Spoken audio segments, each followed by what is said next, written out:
bakuhlanyele lapho sekuvalwe khona.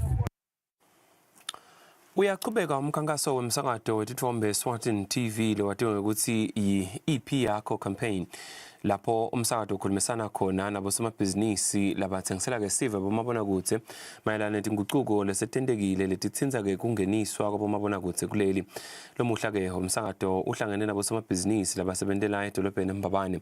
Lokuvelile ke kulomhlangano ukuthi kukhona abosomabhizinisi labathengisela sive bomabonakude labatiwa ngokuthi ngema-retailers. Azike tikhona netitolo letinkulu ema-wholesalers letithengisela ke titolo labo mabonakude.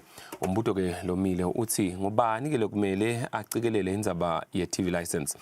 Umphathi wemsakazo wetithombe eSwatini TV Mlamuli Dlamini uthi baseta ukukhulumisana natonke tinhlangothi letitsinzekako kule ndzaba. Azike lomhlangano bobanjelwe emtapeni welwati eMbabane Library.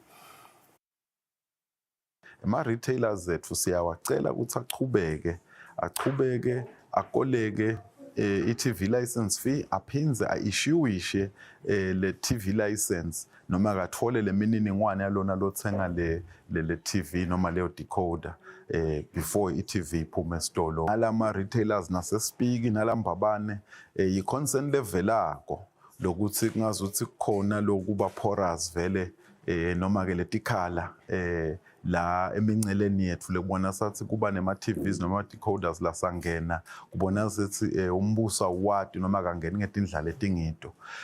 Siyagcizelela ukuthi siyacela onke ama-retailers zethu awulandzele umthetho welive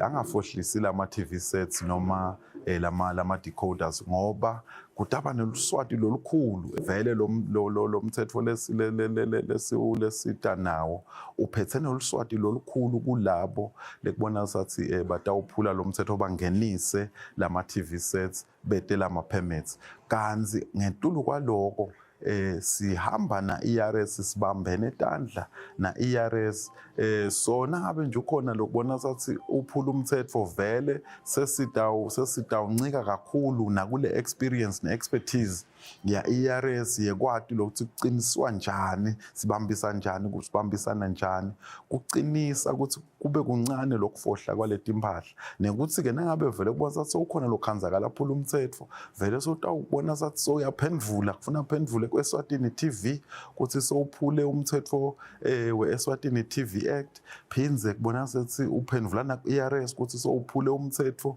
wekuphuma nekungena kwetimpahla eveni. So ngiyakholelwa lokuthi kulama controls lesiwabekile nalolu swati lolukhona ema-retailers atasibambisa angawuphuli umthetho.